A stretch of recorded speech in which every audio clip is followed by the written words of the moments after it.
জানালাম এই যে সিরাজ বলে যে জায়গাটা, অ্যাকচুয়ালি এই সিরাজ যে জায়গাটা এটা হচ্ছে আইআরজিসি এরোস্পেস সেন্টার। এটাকে আমরা নেহসাও, পার্সিয়ানে এটাকে নেহসা বলে। তো এই আইআরজিসি এরোস্পেস যে সেন্টার, সেই জায়গাটা কিন্তু আমরা জানি তাকে সেখানে মিসাইল সিলস আছে এবং ওটা একটা কমান্ড সেন্টার 2, এবং তৃতীয়ত ওখানে কিন্তু স্পেশাল ফোর্স আইআরজিসি ট্রেনিংও দেওয়া হয়। তো এই একইভাবে it's a very important military base ইরানের আইআরজিসি এরোস্পেস ফোর্স যেটাকে বলা হয়, পার্সিয়ানে এটাকে নেহসা বলা হয়। সিরাজ হচ্ছে ইরানের 5th মোস্ট পপুলাস একটা ডিস্ট্রিক্ট, সেইখানটা রাজ্য বলতে পারি, ডিস্ট্রিক্ট যেরকম ভাবে বলতে পারেন, কারণ ওখানে আমাদের মতন এইভাবে বিভাজন নেই, মানে রাজ্য district. So it's a separate area নেহসা সিরাজে। তো এইখানে কিন্তু আজকে ভোর রাত্রিরে অ্যাটাক হয়েছে, কিন্তু ইরানে যে এয়ার ডিফেন্স অনেকটাই আটকাতে পেরেছে এবং কিছু জায়গা ওরা বলছে যে ওপরে যে ইনফ্রাস্ট্রাকচার আছে কিছু জায়গা নষ্ট হয়েছে।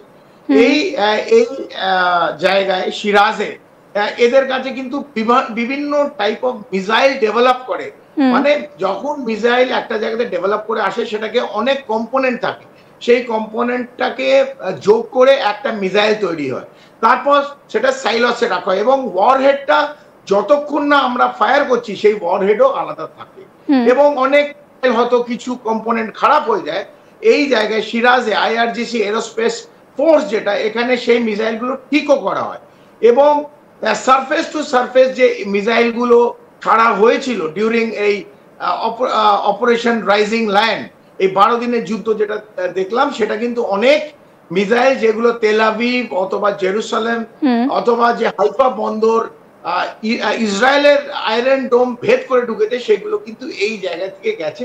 সেই খবরটা মোসাদ ইতিমধ্যে ইসরায়েলকে দিয়ে দিয়েছে এবং ইসরায়েল তাকে আছে যে এই কমপ্লিট এস্টাবলিশমেন্ট আইআরজিসি এরোস্পেস যে ফোর্স এটাকে ধ্বংস করা। তাই আজ ভোর রাত্রিরে আবার একটা আনইন্টার্ড অ্যাটাক মিসাইলের মাধ্যম দিয়ে এটা করেছে।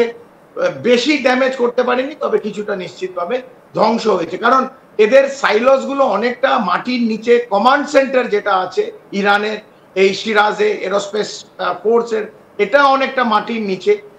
তো সেইখানটা অনেক বেশি করে এরা ড্যামেজ করতে পারেনি।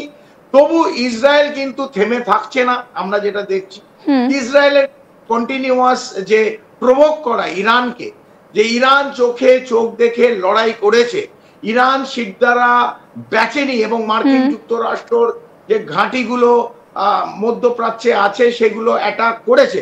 সেই জায়গায় আমরা দেখতে পেলাম ইসরায়েল এখনো তারা বোধহয় এই হারের স্বাদ অথবা যা নিয়ে শুরু করেছে সেই এমটা পুরোপুরি হয়নি বলেই আমরা জানি।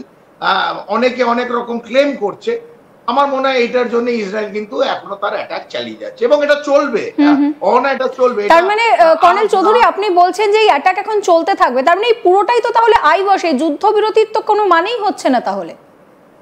এই যুদ্ধবিরতিটা আইওয়াস বলতে পারেন, কারণ ইরান ইসরায়েলের যে মতবিরোধ এটা তো একদিন না 12 দিন না, এটা দীর্ঘ বছর ধরে চলছে এবং ইরানকে ইসরায়েল বসে নিয়ে আসতে পারছে।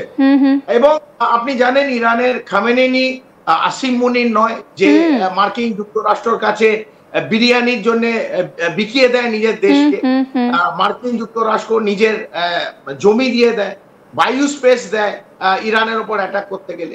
তো খামেনেনি আসিম মুনির নয় এবং ইরান পাকিস্তান নয়। পাকিস্তান একটা বেঈমান টেররিস্টান, যাদের কোনো ওয়াজুদ নেই, মানে তারা যা ইচ্ছে তাই করতে পারে। যেখানে ডলার, যেখানে টাকা, যেখানে অস্ত্রশস্ত্র পাবে, যেখানে জঙ্গি, সব জায়গায় এই নামগুলো, যেখানে ড্রাগ ডলার, এই ডায়মন্ড মানে হচ্ছে 2 নম্বরই ব্যবসা, যেগুলো সব জায়গায় পাকিস্তানের নাম যুক্ত। সেই জায়গায় ইরান একটা লং হিস্ট্রি, পার্সিয়ান হিস্ট্রি আছে, তাদের খ্রিস্টি কালচার পড়তে হবে, প্রায় 5000 বছর পুরনো।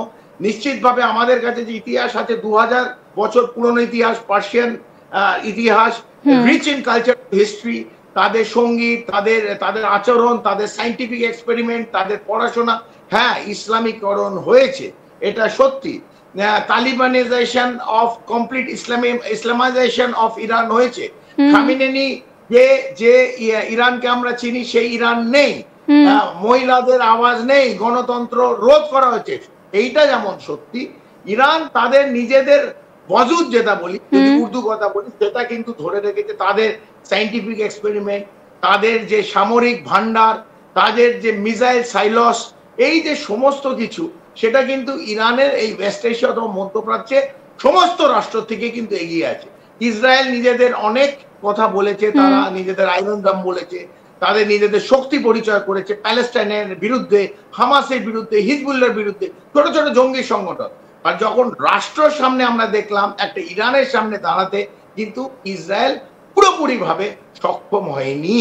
ইরান তার নিজের যে রেসপেক্ট, নিজের যে শিরদাঁড়া, সেটা কিন্তু ধরে রেখেছে। এবং আজকে যে ভোর রাত্রিরে আবার ইসরায়েল প্রভোগ করে অ্যাটাক করলো এই সিরাজে, বিশেষ করে এটাকে ভেঙে দেয়, কারণ জানে যে সিরাজ থেকে ওদের অনেক ধ্বংস হয়েছিল।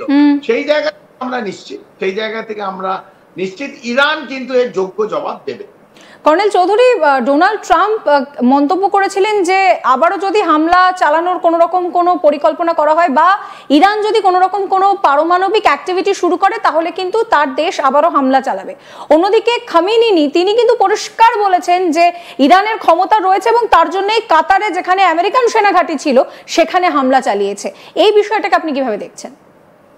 দেখেন, মার্কিন যুক্তরাষ্ট্র সবচেয়ে বড় সুপার পাওয়ার এবং প্রেসিডেন্ট ট্রাম্প, আমরা প্রত্যেকেই জানি, না আপনিও জানেন তার প্রতাপ, এবং সে আলটিমেটলি সে অনেক রকম কথা বলে, আমরা হয়তো মিম করি, হাস্যকৌতুক করি, কিন্তু সে end of the day President Trump. এবং প্রেসিডেন্ট ট্রাম্প যে কথাগুলো বলেছিল তো বিশ্বের কাছে, যে ইরানের সমস্ত যে নিউক্লিয়ার এস্টাবলিশমেন্ট ওবলিটেটেড করে, মানে মুছে দেওয়া হয়েছে, এইটা কিন্তু তার নিজের যে ডিপার্টমেন্ট, পেন্টাগনের ডিফেন্স ইন্টেলিজেন্স এজেন্সি, এটাকে ওনার মতে একভাবে সেই রিপোর্ট আমরা দেখিনি। তারা বলছে হ্যাঁ ক্ষতি হয়েছে, কিন্তু তাদের যে 402 কিলো এনরিচড ইউরেনিয়াম, সেটা যে ধ্বংস হয়ে গেছে অথবা খারাপ হয়ে গেছে, এর কোনো পোক্তা সাবুত, মানে এর কোনো আমরা দেখতে পাইনি। তো অনেকে বলে 402 কিলো এনরিচড ইউরেনিয়াম কোথাও সরিয়ে দিয়েছে ইরান, তা এমন জায়গায় রেখেছে, লুকিয়ে রেখেছে, যেটা বিশ্বের কোনো রাষ্ট্র জানে না। আবার কেউ বলছে এখন ফোর্দোতেই আছে, এই GBU-57 মানে ফেলেছে, কিন্তু তার সত্ত্বেও সেই জায়গাটা পৌঁছতে পারেনি যেখানে ইউরেনিয়াম এনরিচমেন্ট ফিউল আছে। তারা কিছু ধ্বংস করতে পেরেছে, এন্ট্রি এক্সিট কিছু জায়গা ভেঙে গেছে। বিশ্বের সবচেয়ে ভয়ানক একটা বম, যেটা bunker buster, massive ordinance penetrator, তার প্রায় 15,600 কিলো তার ওজন, 7টা না 8টা ফেলেও ফোর্দোকে পুরোপুরি